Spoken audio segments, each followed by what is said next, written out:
وَنَزَعُ الْمَوَازِينَ الْقِسْطَ لِيَوْمِ الْقِيَامَةِ فَلَا تُظْلَمُ نَفْسٌ شَيْئًا وَإِنْ كَانَ مِثْقَالَ حَبَّةٍ مِّنْ خَرْدَلٍ آتَيْنَا بِهَا وَكَفَىٰ بِنَا حَاسِبِينَ۔ ہم قیامت کے دن انصاف کا ترازو رکھیں گے، فَلَا تُظْلَمُ نَفْسٌ شَيْئًا، اور اس دن کسی کے ساتھ ذرہ برابر بھی کوئی ظلم نہیں ہوگا۔ وَإِنْ كَانَ مِثْقَالَ حَبَّةٍ مِّنْ خَرْدَلٍ، ایک رائی کے دانے کے برابر بھی اگر کوئی چیز ہوگی، اتینا بہا، ہمارے انصاف کے ترازو پر وہ سامنے آ جائے گی، وکفا بنا حاسبین، اور ہم حساب لینے کے لیے کافی ہیں۔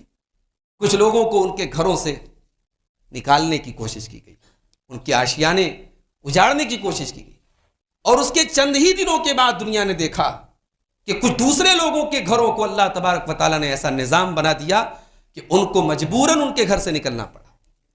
کسی سے اس کا آشیانہ چھینا جا رہا ہے، اور کسی کے آشیانے کو مجبوراً توڑا جا رہا ہے، توڑنا پڑ رہا ہے۔ کیا یہ قدرت کی مار نہیں ہے؟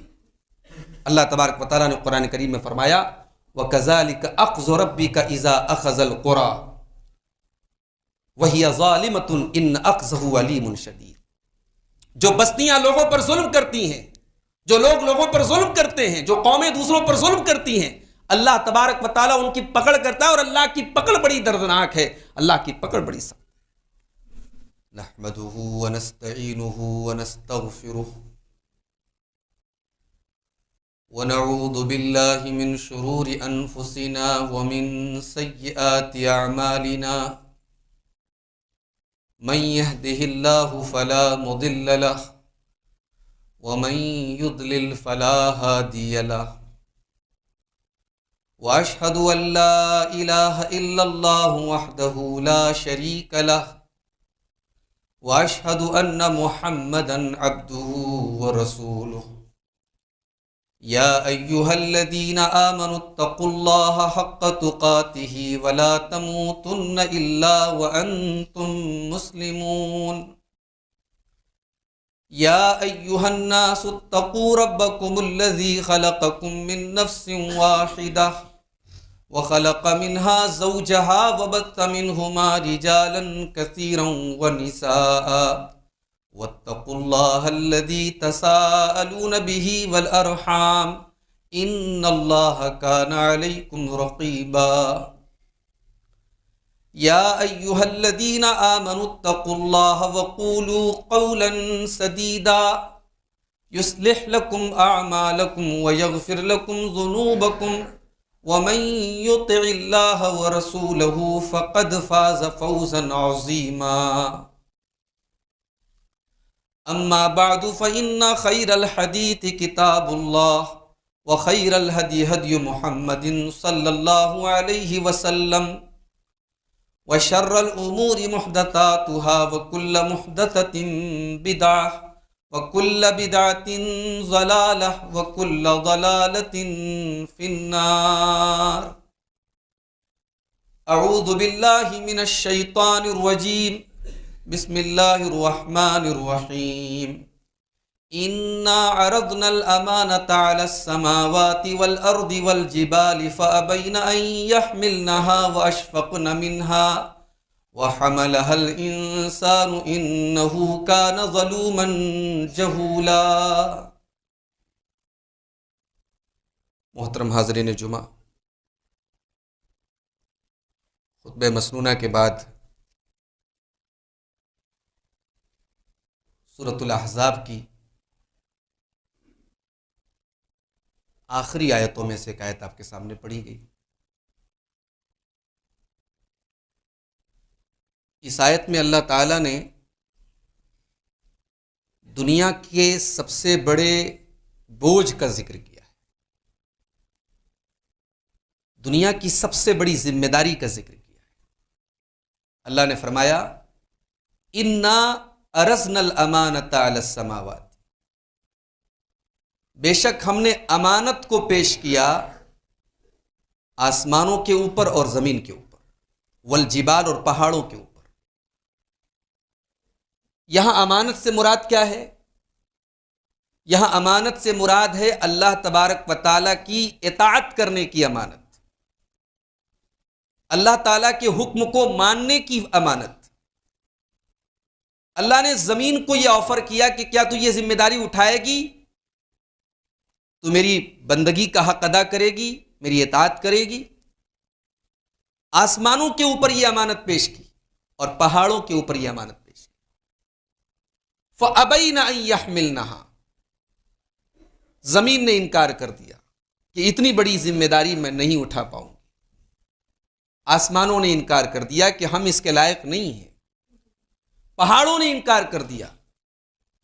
اب زمین، ظاہر ہے اتنی لمبی چوڑی زمین، اتنا وسیع و عریض آسمان اور اتنے بھاری بھرکم پہاڑ، گویا کہ پہاڑوں نے اور آسمانوں نے اور زمین نے اس ذمہ داری کو اتنا بھاری سمجھا کہ کہا کہ نہیں، ہم نہیں اٹھا پائیں. فَأَبَيْنَ أَن يَحْمِلْنَهَا، کہا کہ اے اللہ یہ بوجھ ہم سے نہیں اٹھے گا، یہ بہت بڑا بوجھ ہے.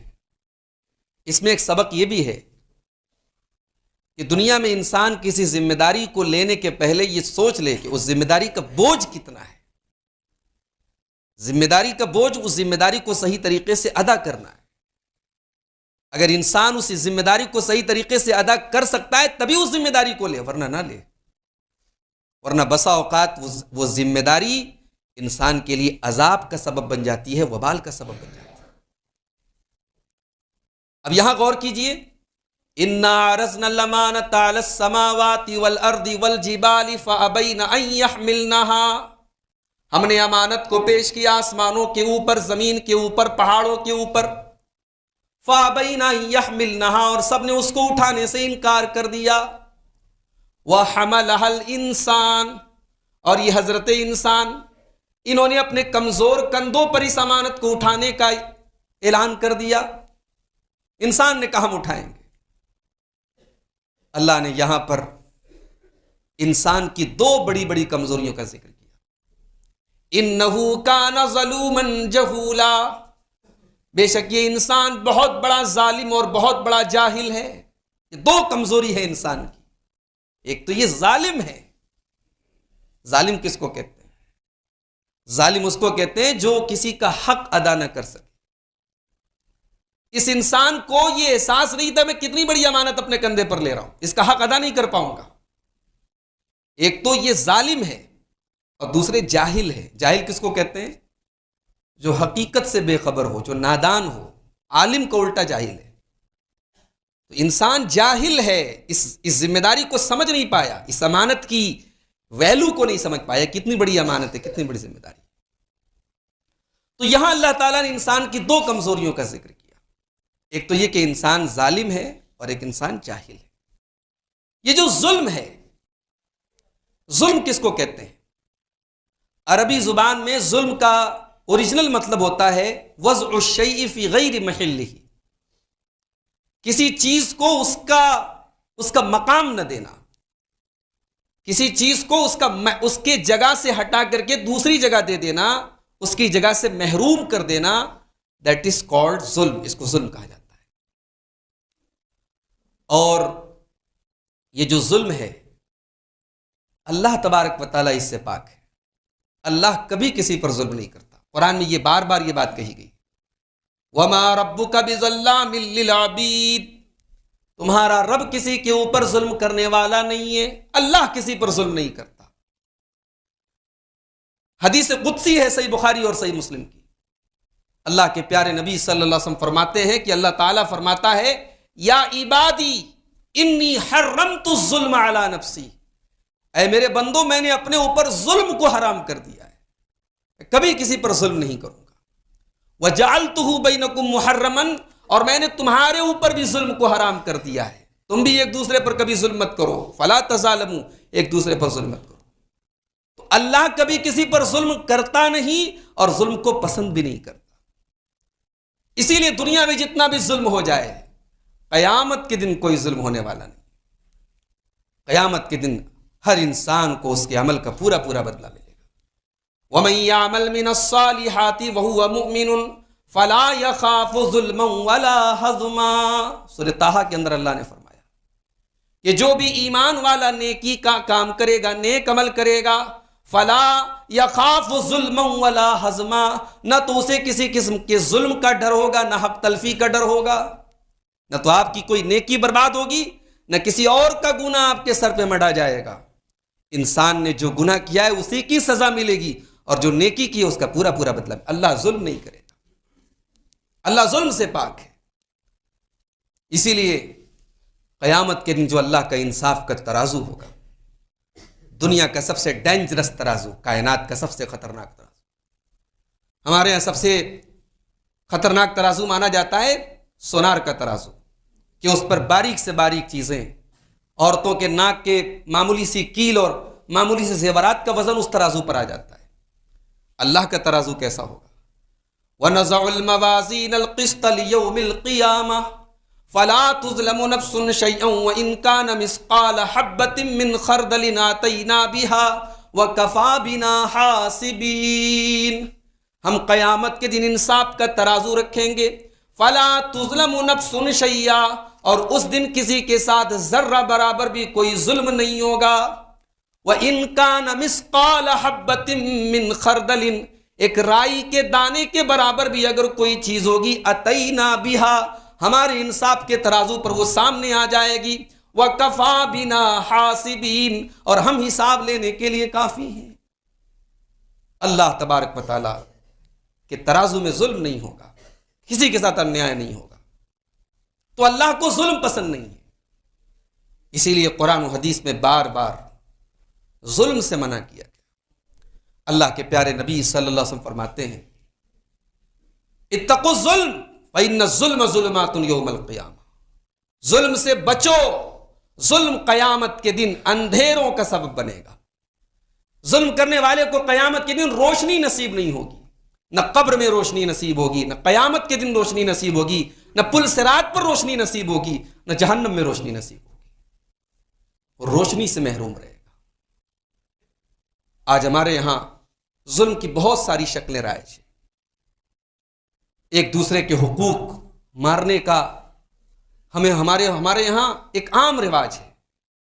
لوگ ایک دوسرے کی حق تلفی کرتے ہیں اور لوگ سوچتے نہیں کہ ہم کتنا بڑا ظلم کر رہے ہیں۔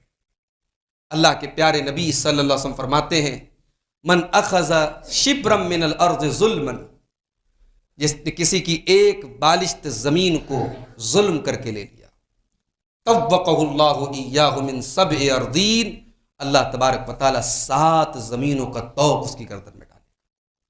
اور یہی حدیث تھی جسے حضرت سعید بن زید رضی اللہ تعالیٰ عنہ، جو عشرہ مبشرہ میں سے ہیں، مروان بن حکم مدینہ کے گورنر تھے، اور ان کے پاس ان کی عدالت میں جب ایک عورت آئی تھی اور اس نے سعید بن زید کے اوپر مقدمہ دائر کیا تھا، عروہ بنت اویس نام تھا اس عورت کا، اس نے سعید بن زید کے اوپر مقدمہ دائر کیا تھا، انہوں نے میرا گھر ہڑپ لیا، میری فلاں زمین ہڑپ لی۔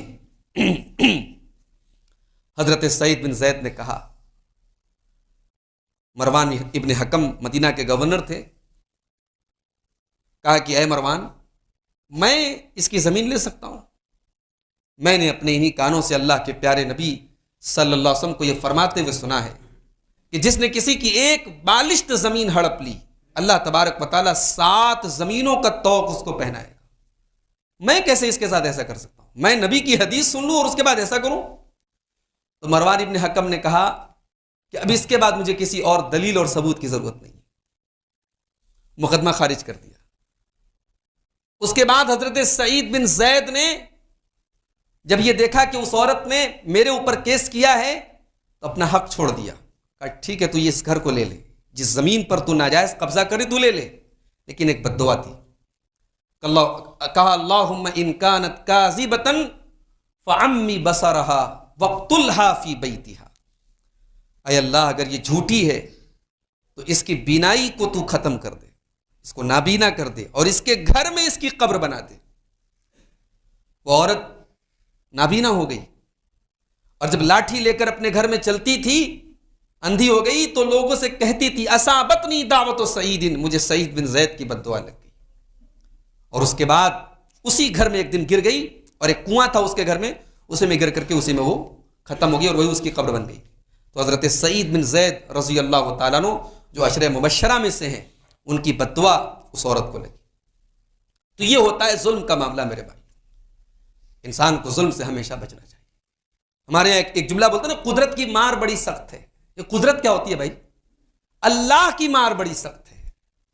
اگر ہم قدرت سے مراد نیچر کو لیتے ہیں تو نیچر کوئی اپنے آپ میں کوئی چیز تھوڑی ہے، کوئی چیز بائی نیچر نہیں ہوتی، اللہ تبارک و تعالیٰ پیدا کرتا ہے. جب ہم قدرت بولیں تو ہم وہاں پر ہم اپنے دماغ میں یہ رکھیں کہ اللہ کی قدرت بہت سخت ہوتی ہے، اللہ کی قدرت کی مار بہت سخت ہوتی ہے. ان بطش ربک لشدید، بے شک تمہارے رب کی پکڑ بڑی سخت ہے. آپ دیکھیں اس ملک میں بھی ہم قدم قدم پر اس کی مثالیں دیکھتے ہیں. کچھ لوگوں کو ان کے گھروں سے نکالنے کی کوشش کی گئی، ان کے آشیانے اجاڑنے کی کوشش کی گئی، اور اس کے چند ہی دنوں کے بعد دنیا نے دیکھا کہ کچھ دوسرے لوگوں کے گھروں کو اللہ تبارک و تعالیٰ نے ایسا نظام بنا دیا کہ ان کو مجبوراً ان کے گھر سے نکلنا پڑا. کسی سے اس کا آشیانہ چھینا جا رہا ہے اور کسی کے آشیانے کو مجبوراً توڑا جا رہا ہے، توڑنا پڑ رہا ہے. کیا یہ قدرت کی مار نہیں ہے؟ اللہ تبارک و تعالیٰ نے قرآن کریم میں فرمایا وَكَذَلِكَ أَخْذُ رَبِّكَ إِذَا أَخَذَ الْقُرَىٰ وَهِيَ ظَالِمَةٌ إِنَّ أَخْذَهُ عَلِيمٌ شَدِيدٌ. جو بستیاں لوگوں پر ظلم کرتی ہیں، جو لوگ لوگوں پر ظلم کرتے ہیں، جو قومیں دوسروں پر ظلم کرتی ہیں، اللہ تبارک و تعالیٰ ان کی پکڑ کرتا ہے، اور اللہ کی پکڑ بڑی دردناک ہے، اللہ کی پکڑ بڑی سخت. دنیا کے اندر ہزاروں لاکھوں مثالیں موجود ہیں. اللہ نے مظلوموں کے آنسوؤں اور مظلوموں کی آہوں کی لاج رکھی ہے میرے بھائی. مظلوم کی بددعا سے بچنے کا کیوں حکم دیا گیا؟ اللہ کے پیارے نبی صلی اللہ علیہ وسلم فرماتے ہیں، ترمذی کی روایت ہے کہ دعوت المظلوم یرفعها اللہ فوق الغمام. مظلوم کی بددعا کو اللہ تبارک و تعالیٰ بادلوں کے اوپر اٹھاتا ہے. وتفتح لها ابواب السماء، اور مظلوم کی بددعا کے لیے آسمان کے دروازے کھول دیے جاتے ہیں. اور اللہ تبارک و تعالیٰ اس مظلوم سے کہتا ہے وَعِزَّتِي وَجَلَالِي لَأَنْصُرَنَّكَ بَعْدَ حِينٍ، میری عزت کی قسم، میرے جلال کی قسم، میں ضرور تیری مدد کروں گا. ہو سکتا ہے کچھ وقت لگے، کچھ عرصے بعد میں تیری مدد کروں، مگر میں تیری ضرور مدد کروں گا. اللہ کے پیارے نبی صلی اللہ علیہ وسلم جب حضرت معاذ ابن جبل کو یمن بھیج رہے تھے، بڑی اہم وصیتیں کر رہے تھے اللہ کے نبی معاذ ابن جبل کو. کبھی موقع ملے تو وہ وصیتیں آپ پڑھیے جو اللہ کے نبی نے معاذ ابن جبل کو کی تھی. علماء نے اس پر مستقل کتابیں لکھی ہیں. وہ نصیحتیں جو اللہ کے نبی حضرت معاذ ابن جبل کو کر رہے تھے. مجھے ایک نصیحت یاد آئی. معاذ ابن جبل، یہ بالکل اللہ کے رسول کی وفات کے پہلے کا واقعہ ہے.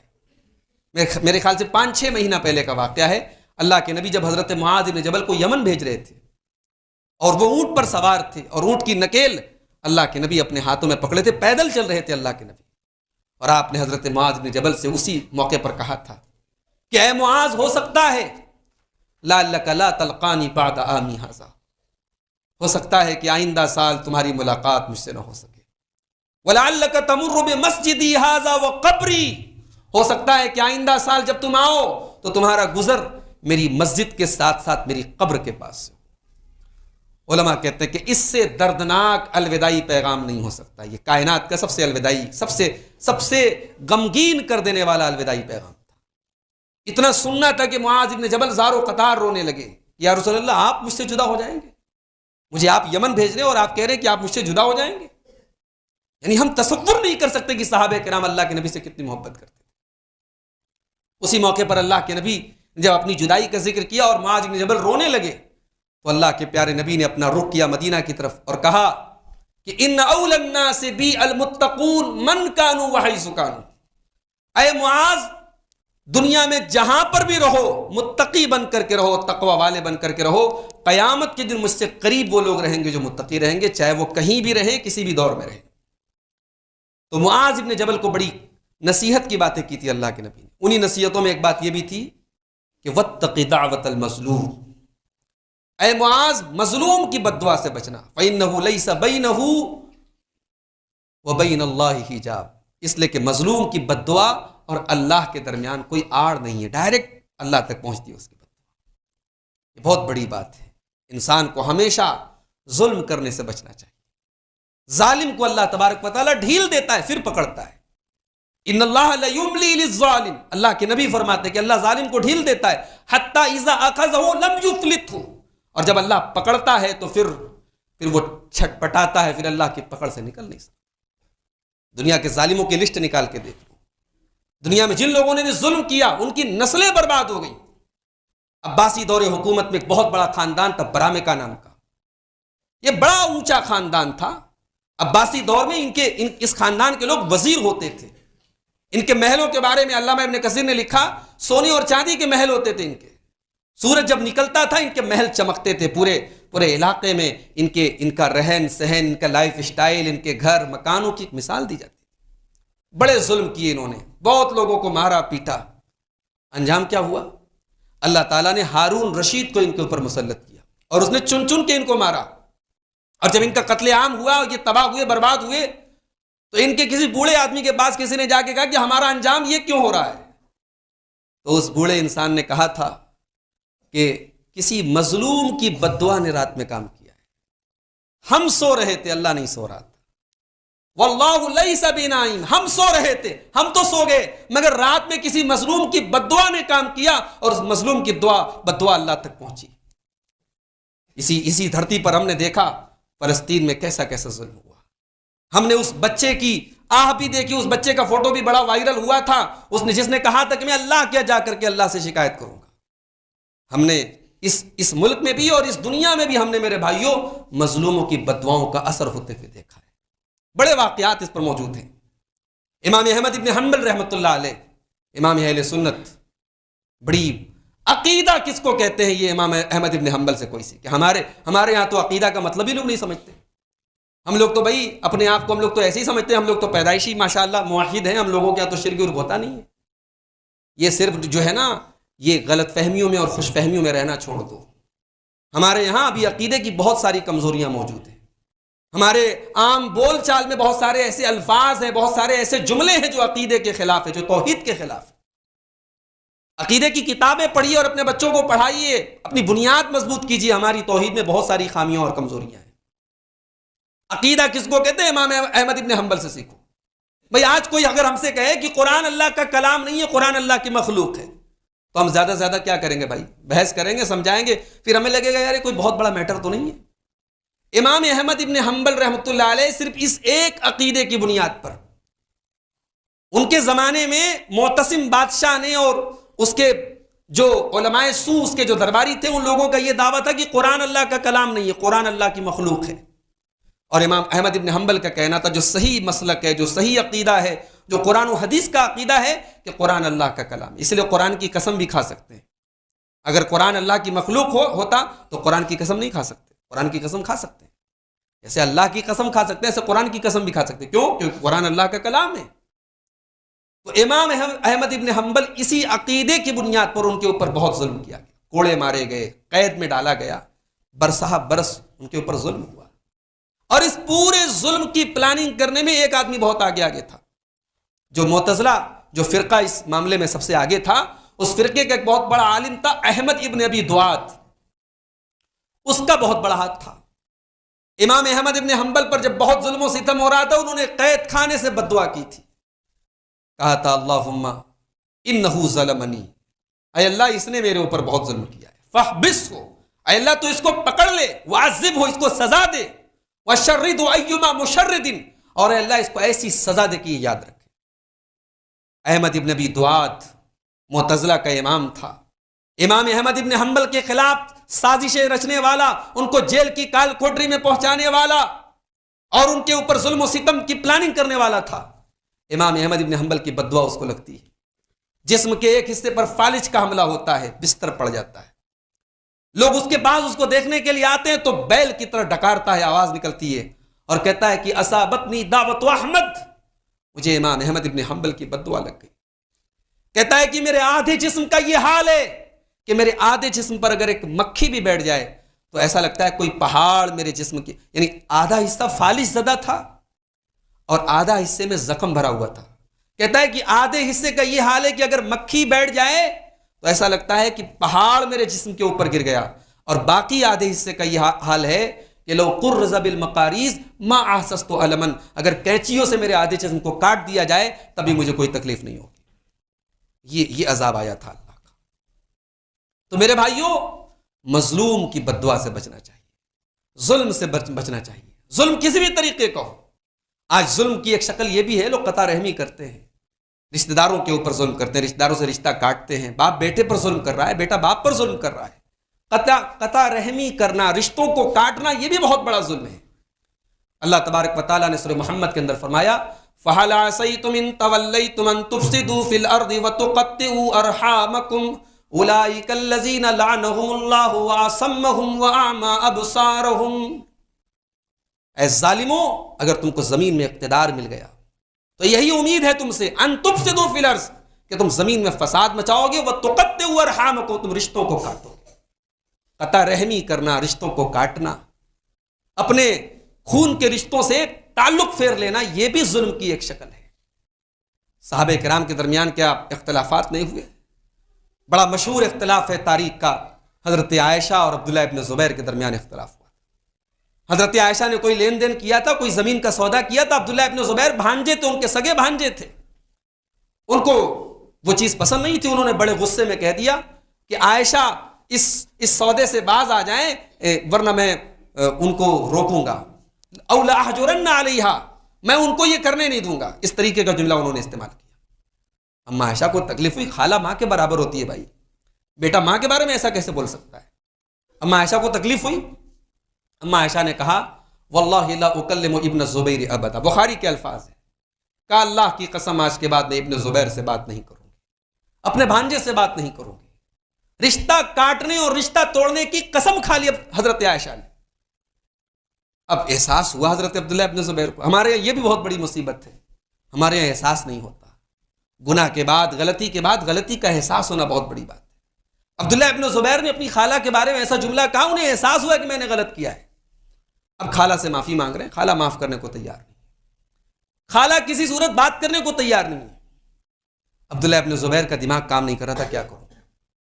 انہوں نے 2 صحابہ، حضرت محمد ابن مسلمہ اور ایک صحابی اور تھے، 2 صحابہ کو انہوں نے پکڑا۔ یہ 2 صحابہ کون تھے؟ یہ اللہ کے نبی کے نانیحالی خاندان بنو زہرہ سے تھے، جو حضرت آمنہ کا خاندان تھا۔ بنو زہرہ کے خاندان کے 2 صحابہ کو پکڑا، کیونکہ جانتے تھے کہ اللہ کے نبی اپنے نانیحال کے رشتہ داروں کی بڑی قدر کرتے تھے، اور جب اللہ کے نبی اپنے نانیحالی رشتہ داروں سے بڑی محبت کرتے تھے تو اما عائشہ جو اللہ کے نبی کی سب سے چہیتی بیوی ہے، ظاہر ہے کہ وہ بھی بہت قدر کرتی ہیں اس خاندان کی، اس قبیلے کی۔ تو بنو زہرہ کے 2 صحابہ کو پکڑا، کہا بھائیو تمہیں میرا یہ کام کرنا ہے، کہا ہم کیا کر سکتے ہیں، بس تمہیں میرے ساتھ چلنا ہے۔ لے کے گئے حضرت عائشہ کے گھر میں، دروازے پہ جا کے سلام کیا، اما عائشہ نے اندر سے جواب دیا، کہا کہ اندخل، کیا اندر آ سکتے ہیں؟ کہا آ جائیے۔ اما عائشہ کو یہ نہیں پتا ہے کہ باہر ابن زبیر بھی ہیں۔ اندر تینوں لوگ داخل ہوئے، اندر درمیان میں کپڑے کا ایک پردہ لگا ہے اور اندر اما عائشہ ہے۔ اب جیسے ہی یہ تینوں لوگ اندر داخل ہوئے، اب عبداللہ ابن زبیر تو ظاہر ہے بھانجے ہیں، خالہ اور بھانجے کے درمیان کوئی پردہ تو ہے نہیں۔ عبداللہ ابن زبیر فوراً اندر گئے اور خالہ سے معافی مانگنے لگے، رونے لگے، اور ادھر وہ رو رہے ہیں، معافی مانگ رہے ہیں، اور ادھر سے یہ دونوں صحابہ کہہ رہے ہیں کہ یا زوجۃ الرسول، اے اللہ کے رسول کی بیوی، اے ام المومنین، آپ اللہ کے رسول کی بیوی ہیں، آپ نے وہ حدیث بھی سنی ہے اللہ کے نبی کی، آپ نے فرمان سنا ہے کہ لا یحل لمسلم ان یہجر اخاہ فوق 3، کسی مسلمان کے لیے جائز نہیں ہے کہ اپنے مسلمان بھائی سے 3 دن سے زیادہ قطع تعلق ہی کرے۔ آپ نبی کی بیوی ہیں، معاف کر دیجئے، غلطی ہو گئی آپ کے بھانجے سے۔ اما عائشہ کی زبان نہیں نکل، ان کی زبان سے الفاظ نہیں نکل رہے، وہ رو رہی ہیں اور بس اتنا کہہ رہی ہیں کہ میری قسم بڑی سخت ہے، میں نے بڑی سخت قسم کھائی تھی، میں قسم نہیں توڑ سکتی۔ وہ قسم کا ذکر کر رہی ہیں اور یہ دونوں نبی کی حدیث کا حوالہ دے رہے ہیں، اور ادھر عبداللہ ابن زبیر رو رہے ہیں اور معافی مانگ رہے ہیں۔ اب وہ جو ایموشنل منظر تھا میرے بھائیو، ہم تو پڑھ کر کے ایموشنل ہو جاتے ہیں، وہ منظر کیسا رہا ہوگا؟ اما عائشہ نے آخر میں معاف کر دیا اور اپنی اس قسم کو توڑنے کا کفارہ کیا ہے؟ 3 دن روزہ رکھنا ہے، 10 مسکینوں کو کھانا کھلانے کی طاقت ہو یا کپڑا پہنانے کی طاقت ہو تو 10 مسکینوں کو کھانا کھلائیے، کپڑا پہنائیے۔ اس کی طاقت نہیں تو 3 دن روزہ رکھیے۔ گردن آزاد کرنے کا بھی ذکر ہے، اس کا تو آج کے زمانے میں کوئی آپشن ہی نہیں ہے، لیکن اما عائشہ نے اس قسم کو اتنا سخت محسوس کیا کہ اس قسم کو توڑنے کی وجہ سے جو کفارہ انہوں نے ادا کیا، 40 غلام آزاد کیے، اور بعد میں جب اس واقعے کو یاد کرتی تھی تو اما عائشہ رونے لگتی تھی اور ان کا اپنے دوپٹے سے اپنے آنسوؤں کو پوچھتی تھی۔ صحیح بخاری کی حدیث ہے۔ اختلاف ہوا میرے بھائیوں صحابہ میں، لیکن ان کا اختلاف نفرت میں نہیں بدلا، ان کا اختلاف دشمنی میں نہیں بدلا، ان کا اختلاف قطع رحمی میں نہیں بدلا۔ ہمارے یہاں کتنے باپ ہیں جو بیٹوں سے بات نہیں کرتے، کتنے بیٹے ہیں جو باپ سے بات نہیں کرتے، کتنے بھائی بھائی میں برسات برس سے بول چال بند ہے، کتنے بہن بھائیوں میں تعلق ختم ہے۔ کیا یہ ظلم نہیں ہے؟ کیا اس کی اللہ تعالیٰ کے پکڑ نہیں ہوگی؟ یہ ظلم کی ایک شکل ہے، اور اللہ نے اسے فسادی لوگوں کا کام بتایا۔ فَهَلْ عَصَيْتُمْ إِن تَوَلَّيْتُمْ أَن تُفْسِدُوا فِي الْأَرْضِ، تم زمین میں فساد مچاتے ہو، وَتُقَطِّعُوا أَرْحَامَكُمْ، اور اپنے رشتوں کو کاٹتے ہو۔ تو ظلم سے بچو میرے بھائیوں، ظلم سے بچو۔ یہ ظلم قبر میں ہمارے لیے پریشانی کا سبب بنے گا، یہ ظلم کل قیامت کے دن ہمارے لیے پریشانی کا سبب بنے گا۔ وقت رہتے ہم توبہ کر لیں۔ ہم نے اگر کسی پر کا حق مارا ہے، کسی پر ظلم کیا ہے، ہم زندگی میں توبہ کر لیں، اس کے پہلے کہ ہمیں توبہ کرنے کی مہلت نہ ملے۔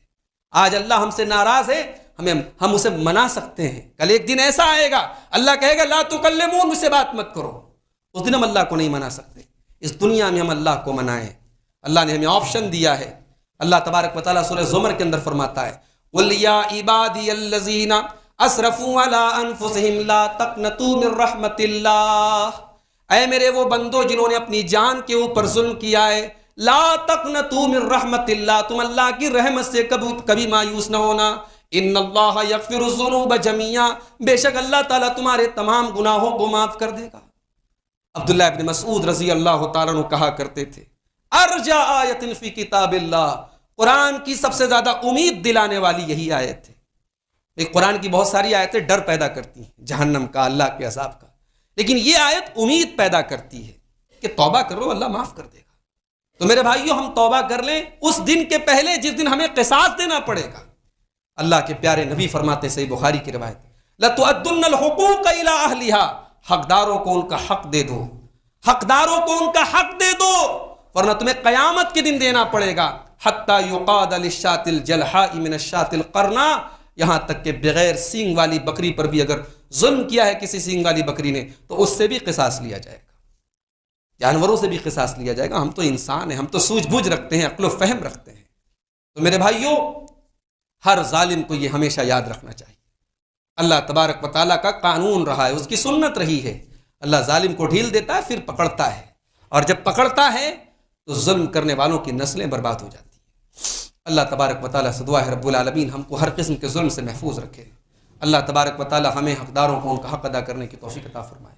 ہمارے درمیان جو قطع رحمی کی شکلیں ہیں، رشتہ داروں کو رشتہ داری کو کاٹنے کی شکلیں ہیں، اللہ ان سب سے ہم سے بچنے کی توفیق عطا فرمائے۔